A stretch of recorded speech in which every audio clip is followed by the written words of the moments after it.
കൂട്ടുകാർക്കും നല്ലൊരു രാത്രി ആശംസിച്ചുകൊണ്ട് നമുക്ക് നേരെ സേതുവിന്റെ പല്ലവിയുടെ നാളത്തെ നല്ലൊരു പ്രൊമോ വിശേഷം കേട്ടാലോ. ആദ്യമായി കാണുന്നവരാണെങ്കിൽ ചാനൽ ഇഷ്ടപ്പെട്ട ഒന്ന് സബ്സ്ക്രൈബ് ചെയ്യാൻ മറക്കരുതേ. അതോടൊപ്പം തന്നെ കണ്ടുകൊണ്ടിരിക്കുന്ന എല്ലാവരുടെ സപ്പോർട്ടിലേക്കും തുടർന്ന് പ്രതീക്ഷിച്ചുകൊണ്ട് നമുക്ക് നേരെ നമ്മുടെ വിശേഷത്തിലേക്ക് അങ്ങോട്ട് പോയാലോ. അങ്ങനെ നാളത്തെ വിശേഷം നമ്മൾ കാണാൻ പോകുന്ന പ്രതാപനെ പഞ്ഞിക്കിടുന്നുണ്ട് സേതു. കാരണം പ്രതാപന്റെ എല്ലാ തന്ത്രങ്ങളും പൊളിച്ചെടുക്കുകയാണ്. നിഖിലിനെ കൊണ്ട് അച്ഛനെ വിവാഹം കഴിപ്പിക്കാന്നുള്ള ആ മോഹമൊക്കെ അങ്ങനെ പ്രതാപന്റെ തകർന്ന് തരിപ്പണായി പോവാണ്. അപ്പൊ അതിന്റെ കുറച്ച് വിശേഷങ്ങളൊക്കെയാണ് നാളെ നമ്മൾ കാണാനായിട്ട് പോകുന്നത്. ഇന്ന് നമ്മൾ കണ്ടു നിഖിൽ തന്റെ തന്ത്രം അച്ഛൻ്റെ അടുത്ത് എടുക്കുകയാണ്. കല്യാണത്തിന് മുമ്പ് തനിക്കൊന്ന് കാണണമെന്നും ഒന്ന് വരണമെന്നൊക്കെ പറയണം. ഇതെല്ലാം കേട്ട് കഴിഞ്ഞപ്പോ തന്നെ അച്ഛന് വല്ലാത്ത സങ്കടമായിരുന്നു. ഒന്നാമത്തെ കാര്യം അച്ഛൻ അതിനോടൊന്നും വലിയ താല്പര്യമുള്ള കാര്യമൊന്നും അല്ല. പിന്നീട് സേതു പറഞ്ഞു അതിനെന്താ കുഴപ്പം, ഞാനും കൂടെ വരാലോ എന്ന് പറയാം. അങ്ങനെ സേതുവും അച്ഛൻ കൂടെ പോയിട്ട് റെഡിയാവണം. ഈ സമയത്ത് അച്ചു സേതുവിന്റെ അടുത്ത് വന്നിട്ട് പറഞ്ഞു, അത് വില്ലേട്ടാ എനിക്ക് ഇതിനോടൊട്ട് ഒട്ടും താല്പര്യമില്ല എന്ന് പറയണം. അതൊന്നും കുഴപ്പമില്ല, അച്ചു എന്തിനാ പേടിക്കണേ, ഞാൻ കൂടെ ഇല്ലേന്ന് ചോദിക്കാം. ഇതേ വലിയേട്ടൻ കൂടെ ഉള്ളതുകൊണ്ട് മാത്രം, അല്ലെങ്കിൽ എനിക്ക് ഇഷ്ടമില്ലായിരുന്നു പറയണം. ഇത് കേട്ടതും സേതു പറഞ്ഞു, ഇന്നത്തെ കാലത്ത് ഇങ്ങനത്തെയുള്ള പെൺകുട്ടികളുണ്ടോന്ന് ചോദിക്കാം. ചിലപ്പം എന്നെ പോലെയൊക്കെയുള്ള ആൾക്കാർ പെൺകുട്ടികൾ ചിലപ്പോൾ വിരളമായിരിക്കും. ഞാൻ ഇച്ചിരി പഴഞ്ചനാ വില്ലേട്ടാ, എനിക്ക് ഇതിനോട് ഒട്ടും താല്പര്യമില്ല. കാരണം കല്യാണത്തിന് ശേഷം കണ്ടാൽ മതി, സംസാരിച്ചാൽ മതി, അങ്ങനെയൊക്കെയുള്ള ഒരു സ്വഭാവക്കാരിയാണ് ഞാൻ. അല്ലെങ്കിലും ഇതിന് മാത്രം എന്താ കണ്ട് സംസാരിക്കാനുള്ള, എനിക്കെന്തോ അങ്ങ് പിടിച്ചില്ല. കാരണം ഇഷ്ടപ്പെടാത്ത വേറൊന്നും കൊണ്ടല്ല, ഇന്നലെ ഫോണും ചെയ്തുകൊണ്ടിരിക്കുന്ന സമയത്ത് അയാൾ വളരെ മോശമായ രീതിയിൽ പറഞ്ഞിട്ട് സംസാരിച്ചിട്ടുണ്ടായിരുന്നു അച്ഛനോട്. കാരണം നീ ആരെ ഇത്ര സമയം ഫോൺ വിളിച്ചോണ്ടിരിക്കുന്നത് എന്നൊക്കെ ചോദിച്ച് ദേഷ്യപ്പെട്ടു. അതൊക്കെ അച്ഛൻ്റെ മനസ്സിൽ ഇങ്ങനെ തികട്ടി വരുന്നുണ്ട്. അപ്പൊ അയാളൊരു ശരിയല്ല എന്നൊരു തോന്നൽ അച്ഛൻ്റെ മനസ്സിലുള്ളതുകൊണ്ടാണ് അച്ഛന് ഒന്നാമത്തെ കാര്യം വല്ലാത്തൊരു ബുദ്ധിമുട്ട് തന്നെ. പക്ഷെ പൂർണ്ണിമയ്ക്ക് കുഴപ്പമൊന്നുമില്ലായിരുന്നു, കാരണം സേതുവല്ലേ കൂടെ പോകുന്നത്, പിന്നെ എന്തിനാ ഒന്നും പേടിക്കാനില്ലല്ലോ എന്നൊരു ചിന്തയുണ്ടായിരുന്നു പൂർണ്ണിമയുടെ മനസ്സിൽ. ഈ സമയം പല്ലവി നേരെ കോളേജിലേക്ക് ചെല്ലുകയാണ്. അങ്ങനെ കോളേജിലേക്ക് ചെല്ലുന്ന സമയത്താണ് സ്വാതി അങ്ങോട്ട് വരുന്നുണ്ടേ. നോക്കിക്കഴിഞ്ഞപ്പോ സ്വാതി ക്ലാസ്സിൽ കയറാതെ അയാളുടെ അങ്ങ് നടക്കുന്നുണ്ട്. പെട്ടെന്ന് സ്വാതിയുടെ അടുത്തേക്ക് പല്ലവി എന്നിട്ട് ചോദിച്ചു, അല്ല സ്വാതിക്ക് അവരുടെ ക്ലാസ് ഉള്ളതല്ലേ, സ്വാതി ക്ലാസ്സിൽ കയറുന്നില്ലെന്ന് നിൽക്കും. ഇത് കേട്ടപ്പോ സ്വാതി പറഞ്ഞു, അത് ഞാൻ തീരുമാനിച്ചോളാം ക്ലാസ്സിൽ കയറണോ വേണ്ടെന്ന്, അതെന്റെ ഇഷ്ടമാന്ന് പറയണം. അതെ നിങ്ങളുടെ ഭരണമൊന്നും ഇവിടെ വേണ്ടാന്ന് പറയണം. ഇത് കേട്ടതും പല്ലവി പറഞ്ഞു, സ്വാതി ഞാൻ നിന്നെ ചീത്ത പറഞ്ഞൊന്നും അല്ലോ, ക്ലാസ് കയറുന്ന കാര്യത്തെക്കുറിച്ചല്ലേ ചോദിച്ചെന്ന് ചോദിക്കാം. അതെ എനിക്കറിയാം കയറണോ വേണ്ടെന്ന്, പഠിക്കണോ വേണ്ടെന്നൊക്കെ ഞാൻ തീരുമാനിച്ചോളും. നിങ്ങളുടെ കൂടുതൽ ആളാവൊന്നും വേണ്ട. പറഞ്ഞു കേട്ടല്ലോ, പൊന്നുമടത്തിൽ അധികാരം വെച്ചോണ്ട് ഇവിടെ വന്ന് എന്തെങ്കിലും പറഞ്ഞാണ്ടല്ലോ എന്റെ വായിരിക്കുന്ന വെറുതെ കേൾക്കും. അതെ കുട്ടികളുടെ മുന്നിലൊക്കെ നിങ്ങൾ വെറുതെ നാണം കെടുമെന്ന് പറയാം. അത് കേട്ടതും സ്വാതിക്ക് പല്ലവിക്ക് നല്ല സങ്കടമൊക്കെ വന്നു. പക്ഷെ പല്ലവിക്ക് മനസ്സിലായി ഇനിയിപ്പോ ഇവളോട് പറഞ്ഞിട്ട് കാര്യമില്ല. അങ്ങനെ പറഞ്ഞിട്ട് സ്വാതി വലിയ ആളും കളിച്ചങ്ങോട്ട് അങ്ങ് പോവാണ്. പല്ലവി മനസ്സിൽ വിചാരിച്ചു, ഇനി ഇവളോട് പറഞ്ഞിട്ട് ഇവള് നന്നാവാനൊന്നും പോകുന്നില്ല. എന്താണെങ്കിലും ഇതങ്ങനെ വെറുതെ വിട്ടിട്ടും കാര്യമില്ല, ഇവളുടെ കാര്യത്തിൽ ചില തീരുമാനങ്ങളൊക്കെ എടുക്കണം. അല്ലെങ്കിൽ തന്നെ സ്വാതിക്ക് വേണ്ടാത്ത കൂട്ടുകെട്ടുകളൊക്കെ ഉണ്ടെന്ന് പല്ലവിക്ക് നേരത്തെ തോന്നിയ കാര്യമാണ്. എറണാകുളത്ത് വെച്ച് അങ്ങനത്തെ കൂട്ടുകെട്ടുകളൊക്കെ ഉണ്ടായിരുന്നല്ലോ. പക്ഷെ ഇവിടെ വന്നു കഴിയുമ്പോ ഇങ്ങനെ നേരെ ആവുമെന്ന് വിചാരിച്ച, പക്ഷെ അത് നേരെ ആവാനുള്ള ഒരു ലക്ഷണവും കാണുന്നില്ല. ഇങ്ങനെ പോയിട്ടുണ്ടെങ്കിൽ ഇത് ശരിയാവത്തില്ലെന്ന് പല്ലവിക്ക് മനസ്സിലായി. പിന്നീട് അച്ഛനെ കൊണ്ട് സേതു നിഖിൽ പറഞ്ഞ അതിലത്തെ റെസ്റ്റോറൻറ്റിലേക്ക് പോവാണ്. അങ്ങനെ അവിടെ ചെന്ന് കഴിഞ്ഞപ്പോഴത്തേനും സേതുവിനോട് പറഞ്ഞു, അതെ സേതുവിനും കൂടെ കയറി വരാൻ പറയണം. ഇത് കേട്ടപ്പോൾ സേതു പറഞ്ഞു, ഞാൻ വരേണ്ട കാര്യമുണ്ടോ, ഞാൻ വണ്ടിക്കകത്തിരുന്നാൽ പോരെന്ന് ചോദിക്കാം. വേണ്ട സേതുവായിട്ടും കൂടെ വരാൻ പറയണം.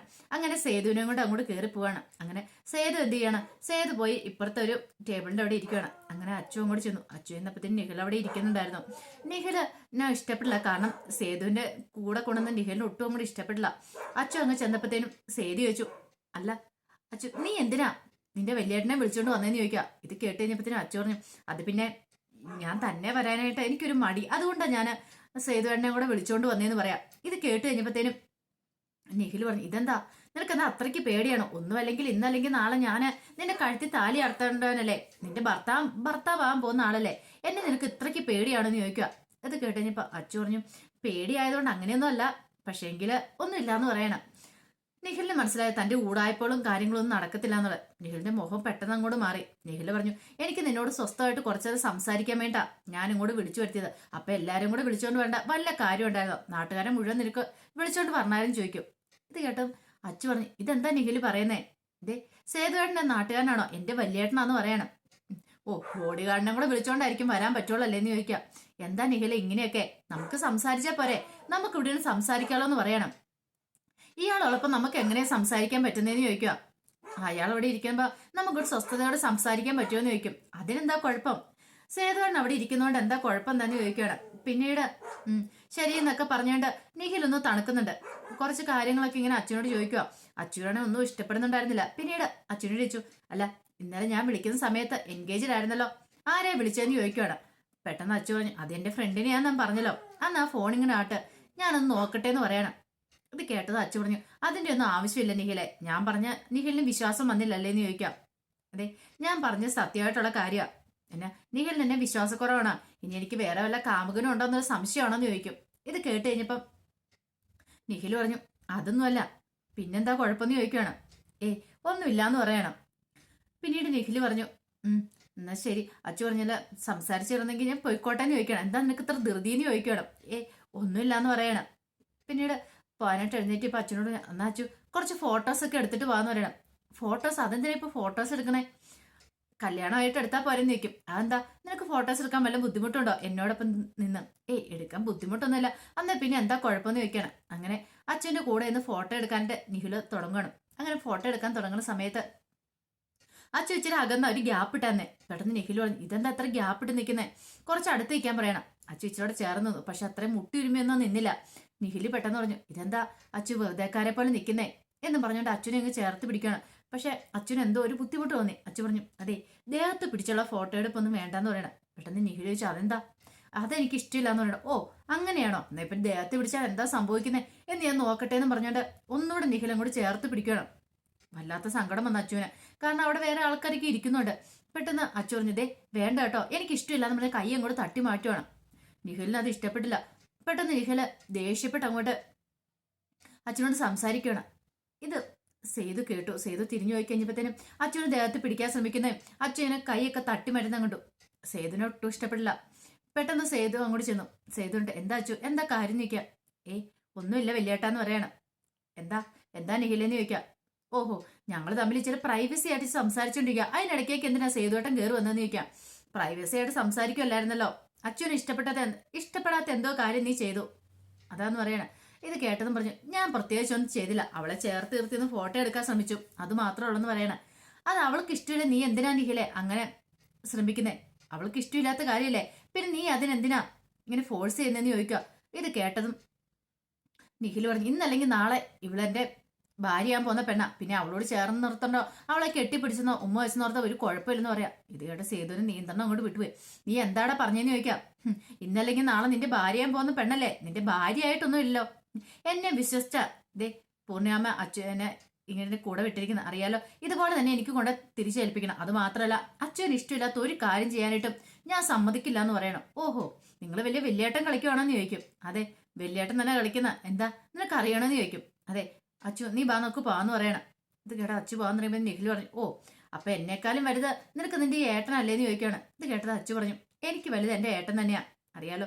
പിന്നെ എനിക്കിങ്ങനെ ദേഹത്ത് തൊട്ടും പിടിച്ചുള്ള ഫോട്ടോസ് എടുപ്പൊന്നും ഞാൻ ഇഷ്ടമില്ലെന്ന് പറഞ്ഞ കാര്യമല്ല നിഖിലിനോട് എന്ന് പറയണം. സേതു പറഞ്ഞു, ഇത് ഇവിടെയും കൊണ്ട് നിർത്തിക്കണം, പറഞ്ഞു കേട്ടല്ലോ എന്നും പറഞ്ഞുകൊണ്ട് അച്ഛൻ്റെ കൈ പിടിച്ച മേലാല് ഇവളോടെന്നല്ല ഒരു പെണ്ണിനോട് ഇത് ആവർത്തിച്ചേക്കല്ലെന്ന് പറഞ്ഞിട്ട് താക്കീതും കൂടെ ചെയ്തിട്ടാണ് അങ്ങോട്ട് പോരുന്നത്.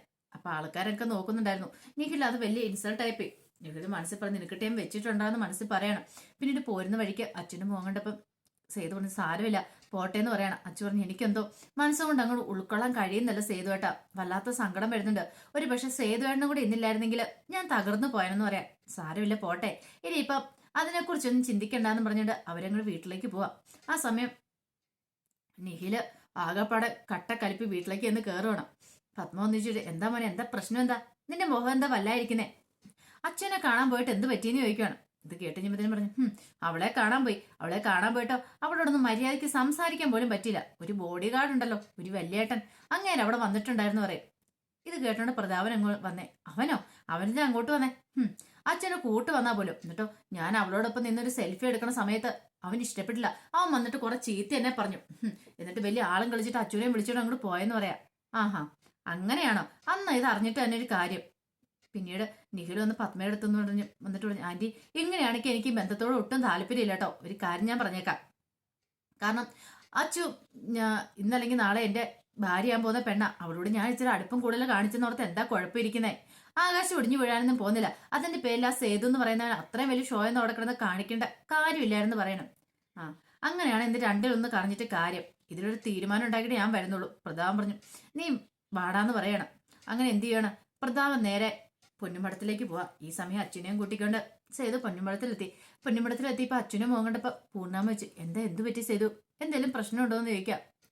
പിന്നീട് സേതു അവിടെ നടന്ന കാര്യങ്ങളെല്ലാം പറയണം. ഇത് കേട്ട് കഴിഞ്ഞപ്പോ തന്നെ പൂർണ്ണിമ പറഞ്ഞു പോട്ടെ, ഒരു പക്ഷേങ്കിൽ അവൻ ബാംഗ്ലൂരും ബോംബെ ഒക്കെ പഠിച്ച് വളർന്നല്ലേ, അപ്പൊ അതിൻ്റെതായ സംസ്കാരം അവൻ കാണിക്കുണ്ടായിരിക്കുള്ളൂ എന്ന് പറയാം. ഇത് കേട്ട് അച്ചു പറഞ്ഞു എനിക്ക് അതൊന്നും ഉൾക്കൊള്ളാൻ കഴിയുന്നില്ല അമ്മേ, അമ്മയ്ക്ക് അറിയാലോ. പിന്നെ സേതു പറഞ്ഞു എത്രയാന്ന് പറഞ്ഞാലും അച്ഛന് ഇഷ്ടമില്ലാത്തൊരു കാര്യം ചെയ്യാൻ നിർബന്ധിക്കേണ്ട കാര്യമുണ്ടോ?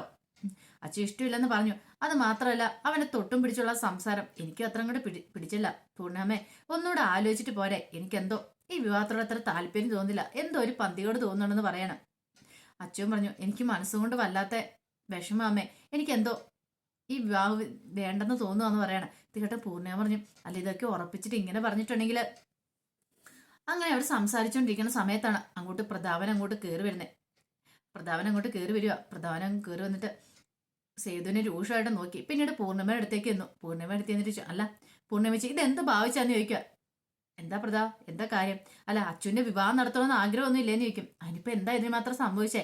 ഓഹോ ദേ ഒരുത്തരുണ്ടല്ലോ ഇവിടെ വലിയേട്ടനെന്ന് പറഞ്ഞോണ്ട്, ഇവൻ ഈ വീട്ടിലുണ്ടെങ്കിൽ ഒരു കാരണവശാലും അച്ഛൻ്റെ വിവാഹം നടക്കാൻ പോകുന്നില്ലെന്ന് പറയാം. നീ എന്താ പ്രതാപ ഈ കിടന്ന് പറയണേന്ന് ചോദിക്കാം. ഇനി കൂടുതൽ എന്നൊന്നും പറയിപ്പിക്കണ്ട. അച്ഛനെ ചേർത്തിരുത്തി ഫോട്ടോ എടുത്താന് ഇവൻ എന്തൊക്കെയാ ആ റെസ്റ്റോറൻറ്റിൽ കിടന്ന് പറഞ്ഞെന്നറിയോ? ഒരു കാര്യം ഞാൻ പറഞ്ഞേക്കാം, ഇങ്ങനെയാണെങ്കിൽ ഇവൻ ഈ വീട്ടിലുണ്ടെങ്കിൽ ഒരു കാരണവശാലും ഈ വിവാഹമൊന്നും നടക്കത്തില്ലെന്ന് പറയണം. നിഹിത് പറഞ്ഞിട്ടുണ്ട് അച്ഛനെ കെട്ടാന് അവന് സമ്മതക്കുറവൊന്നുമില്ല, പക്ഷെ ഒരു കാര്യമുണ്ട്, അതിനു മുമ്പ് ഇവൻ ഈ വീട്ടിൽ നിന്ന് പോകണമെന്ന്. ഇവൻ ഈ വീട്ടിലുണ്ടെങ്കിൽ ഈ ബന്ധം നടക്കില്ല എന്ന്. എന്ത് വേണമെന്ന് പൂർണ്ണിമ തീരുമാനിച്ചോളാൻ പറയാം. ഇത് കേട്ട് കഴിഞ്ഞപ്പോ സേതു പ്രതാപന്റെ അടുത്തേക്ക് എന്നിട്ട് ചോദിച്ചു അല്ല നിഹിത് താലി കെട്ടിയിട്ടൊന്നുമില്ല അച്ഛൻ്റെ കഴുത്തേല്. അതിനു മുമ്പ് ഇത്ര സ്വാതന്ത്ര്യം എടുക്കേണ്ട കാര്യമുണ്ടോ? ഞാൻ അവനോട് മോശമായിട്ടൊന്നും പറഞ്ഞിട്ടില്ല. അച്ഛന് ഇഷ്ടമില്ലാത്ത കാര്യം ചെയ്യുന്ന എന്തിനാന്ന് ചോദിച്ചു. അതിന്റെ കാര്യമുണ്ടോ? അവൾക്ക് ഇഷ്ടമില്ല ഇങ്ങനെ ചേർത്ത് ദേഹത്ത് പിടിക്കുന്നതൊക്കെ. ഓ അതിത്ര വലിയ കാര്യമൊന്നുമില്ല, അത് ചേർത്ത് പിടിച്ചെന്നോർത്തോണ്ട് ഇപ്പൊ ഒന്നും സംഭവിക്കാനൊന്നും പോകുന്നൊന്നുമില്ല. ഇന്നത്തെ കാലത്ത് കല്യാണത്തിന് മുമ്പ് അങ്ങനെയൊക്കെ ചേർത്ത് നിർത്തും, എല്ലാവരും ഡേറ്റിങ്ങിനൊക്കെ പോകുന്നതാന്ന് പറയണം. ഇത് കേട്ട സേതു പറഞ്ഞു അത് പോകുന്ന പെൺകുട്ടികൾ കാണും, പക്ഷെ അച്ചു അത്തരക്കാരിയല്ല, അച്ഛനെ അതിന് കിട്ടത്തുമില്ല. അതെ അച്ചു എന്റെ പെങ്ങളാ, അറിയാലോ, അവൾ ആ സംസ്കാരം കാണിക്കത്തുള്ളൂ എന്ന് പറയാം. നീ കൂടുതൽ നിന്റെ സംസ്കാരത്തെ കുറിച്ചൊന്നും പറയണ്ടെന്ന് പറയാം. എന്താ നിങ്ങൾക്ക് സംശയമുണ്ടോ പ്രതാപൻ സാറേ എന്റെ സംസ്കാരത്തെ കുറിച്ച്? ഞാനേ മാധവമേനന്റെ മോനാന്ന് പറയണം. ഇപ്പൊ എവിടുന്ന് വന്നു നിനക്ക്? ഇത്രയും കാലം നീ ഇങ്ങനെയൊന്നും ആയിരുന്നില്ലല്ലോ പറഞ്ഞോണ്ടിരുന്നെ, ആ പേര് പറയുമ്പോൾ നിനക്ക് പുച്ഛമായിരുന്നല്ലോ എന്ന് പറയണം. ഇത് കേട്ടതും പൂർണ്ണം വന്ന് അയാളോട് പറഞ്ഞു പ്രതാപ വെറുതെ നീ വഴക്കുണ്ടാക്കാൻ നിൽക്കണ്ട, അറിയാലോ സേതുവിന്റെ ഭാഗത്ത് തെറ്റണമെന്ന് എനിക്ക് തോന്നുന്നില്ല. അച്ഛനോട് ഈ കാര്യത്തെക്കുറിച്ച് വന്ന് പറഞ്ഞായിരുന്നു പറയാം. പൂർണ്ണിമച്ച് ഇപ്പം തീരുമാനിക്കണം ഇവനെ വേണോ അതോ അച്ഛൻ്റെ വിവാഹം നടത്തണമെന്ന്. ഇത് കേട്ട് കഴിഞ്ഞപ്പോൾ പൂർണ്ണം പറഞ്ഞു എനിക്ക് ഒന്നുകൂടെ ഒന്ന് ആലോചിക്കണമെന്ന് പറയാം. എന്താ ചേച്ചി എന്താ പറഞ്ഞേ? എനിക്ക് ഒന്നുകൂടെ ഒന്ന് ആലോചിക്കണം, ഇവളുടെ കല്യാണം നിഖിലുമായിട്ട് നടത്തണോ വേണ്ടതെന്ന് ഒന്നുകൂടെ ആലോചിച്ചിട്ട് പറയാന്ന് പറയാം. ഇതിൽപ്പോ ഒരടി പ്രതാപന് വേറെ കിട്ടാനില്ലായിരുന്നു. അങ്ങനെ പ്രതാപന്റെ തലമണ്ടക്കിട്ടാണെന്നല്ല 8ന്റെ പണി കിട്ടുവാണ്. അപ്പൊ അതിന്റെ വിശേഷങ്ങളൊക്കെ നാളെ കാണാനായിട്ട് പോകുന്നത്. ആ വിശേഷങ്ങളൊക്കെ നമുക്ക് എല്ലാവർക്കും കാത്തിരിക്കാട്ടോ. ഒരിക്കൽ കൂടി എല്ലാവർക്കും നല്ലൊരു രാത്രി ആശംസിച്ചു നിർത്തുന്നു. നന്ദി.